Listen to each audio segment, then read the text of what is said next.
നമസ്കാരം. നമുക്കിതൊരു chicken cutlet ഉണ്ടാക്കി നോക്കാം കേട്ടോ. അപ്പോൾ വളരെ കുറച്ച് മാത്രമേ ഉണ്ടാക്കണുള്ളൂ. ഒരു 4 പീസ് ചിക്കൻ ഞാൻ എടുത്തിട്ടുള്ളൂ. അപ്പോൾ ചിക്കൻ കട്ട്ലേറ്റ് ചിക്കനിലേക്ക് നമുക്ക് ഉപ്പും വളരെ കുറച്ച് ഉപ്പ് മതി. ഞാൻ കുറച്ച് ഉപ്പ് ഇട്ടിട്ടുണ്ട്, കുറച്ച് മഞ്ഞൾപ്പൊടി ഇട്ടിട്ടുണ്ട്, പിന്നെ കുറച്ച് കുരുമുളക് പൊടി. ഇതെല്ലാം കൂടി ഇട്ടിട്ട് ചിക്കൻ ഒന്ന് പുഴുകിയെടുക്കണം. പുഴുകാൻ നമുക്ക് കുറച്ച് വെള്ളം ചേർക്കാം. ചിക്കനിൽ തന്നെ വെള്ളം ഉണ്ടാവും, അതുകൊണ്ട് കുറച്ച് വെള്ളം മതി. അപ്പോൾ വെള്ളം ചേർത്ത് നന്നായിട്ടൊന്ന് പുഴുകിയെടുക്കാം.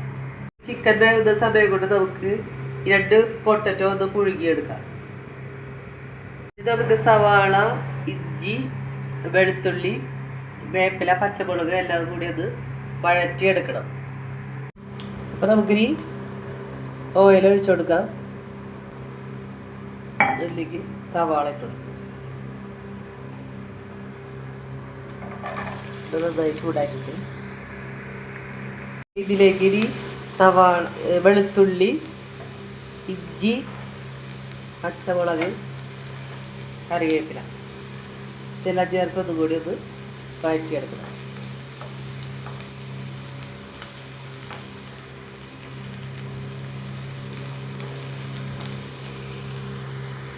പൊട്ടറ്റോ നമ്മൾ പുഴുങ്ങി ഉടച്ചെടുക്കണം കേട്ടോ. പുഴുങ്ങി വെച്ചാണത്. ചിക്കൻ ഇതുപോലെ പുഴുകിയത് തന്നെയാണ് കേട്ടോ. അതിങ്ങനെ ചെറുതായിട്ട് നുറുക്കി വെച്ചിട്ടുണ്ട്. അപ്പം ഈ സവാളയൊക്കെ നന്നായിട്ട് വാടിയിട്ടുണ്ട്. ഇനി അതിലേക്ക് കുറച്ച് ഗരം മസാല പൊടി ചേർക്കുന്നുണ്ട്, കുറച്ച് കുരുമുളക് പൊടി ചേർക്കുന്നുണ്ട്, ഇനി കുറച്ച് മഞ്ഞൾ പൊടി. നേരത്തെ നമ്മൾ മഞ്ഞൾ ചേർത്തിട്ടുണ്ട് എല്ലാം വേവിച്ചിരിക്കുന്നത്, ചിക്കൻ വേവിച്ചിരിക്കുന്നത്. എന്നാലും കുറച്ച് മഞ്ഞൾപ്പൊടി ഇതിന് ചേർക്കുന്നുണ്ട്. കുറച്ച് പെരുംജീരകം ചതച്ചത് കൂടി ഇതിലേക്ക് ചേർക്കുന്നുണ്ട്, നല്ലൊരു മണത്തിന് വേണ്ടിയിട്ടുണ്ട്. ഈ പൊട്ടറ്റോ വേവിച്ചത് നന്നായി ഉടച്ച് ചേർത്ത് കൊടുക്കാം. അതുപോലെ തന്നെ ഈ ചിക്കനും വേവിച്ചത് ഇതിലേക്ക് ചേർക്കാം. ഇത് നന്നായിട്ട് മിക്സ് ചെയ്യണം. അത് നന്നായിട്ട് ഇങ്ങനെ ഉടച്ച് മിക്സ് ചെയ്തിട്ടുണ്ട് കേട്ടോ. ഇത് നമുക്ക് ഉരുളകളാക്കി എടുക്കണം. തണുക്കുമ്പോൾ നന്നായിട്ട് മിക്സ് ചെയ്യാം. ഉപ്പ് നോക്കിയിട്ട് ഇടണം കേട്ടോ. ഉപ്പുണ്ടോ നോക്കിയിട്ട് കുറച്ചിട്ട് കൊടുക്കണം.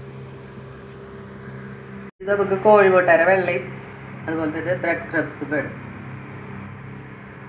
കട്ട്ലേറ്റ് ഒന്ന് ക്രിസ്പി ആവാൻ വേണ്ടിയിട്ട് ഈ ബ്രെഡ് ക്രംസ് ഇല്ലേ, അതിനൊന്ന് ചെറുതായിട്ടൊന്ന് ചൂടാക്കി എടുക്കാം. അതിലേക്ക് നമ്മൾ കുറച്ച് പെരുംജീരകത്തിൻ്റെ ചതച്ചത് കൂടി ഇട്ട് കൊടുത്തിട്ട് ഒന്ന് മിക്സ് ചെയ്യാം. ചെറുതായിട്ടൊന്ന് ചൂടായാൽ മതി കേട്ടോ, അധികം ചൂടാവരുത്. അപ്പോൾ അത് ചൂടാക്കിയാൽ കട്ട്ലേറ്റ് നല്ല ക്രിസ്പി ആയിട്ടിരിക്കും. അപ്പോൾ ഈ പൊട്ടറ്റോ ചിക്കനും മിക്സ് ചെയ്ത് വെച്ചതിലേക്ക് നമുക്ക് കുറച്ച് ബ്രെഡ് ക്രംസ് കൂടി ചേർത്ത് എടുത്തിട്ട് ഒന്ന് കുഴച്ചെടുക്കണം.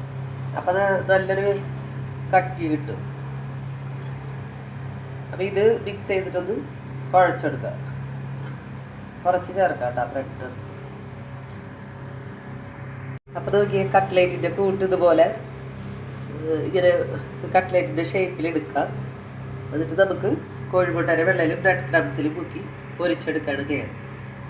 അപ്പോൾ ഈ കട്ട്ലേറ്റ് ഇതേപോലെ ഇങ്ങനെ ഫില്ലിങ് ഉണ്ടാക്കിയിട്ട് നമ്മൾ ഫ്രീസറിൽ സൂക്ഷിക്കുകയാണെങ്കിൽ കുട്ടികൾക്കൊക്കെ സ്കൂളിൽ നിന്ന് വരുമ്പോഴൊക്കെ ആവശ്യമുള്ളപ്പോൾ കുറേശ്ശെ ഉണ്ടാക്കി കൊടുക്കുക. ഈ ഫില്ലിങ് എപ്പോഴും റെഡി ആയിരുന്നാൽ മതി.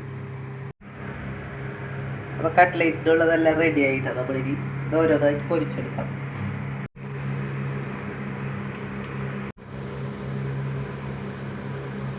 നമുക്ക് കട്ട്ലേറ്റ് ഒന്ന് മറച്ചിട്ടിട്ടുണ്ട് കേട്ടോ.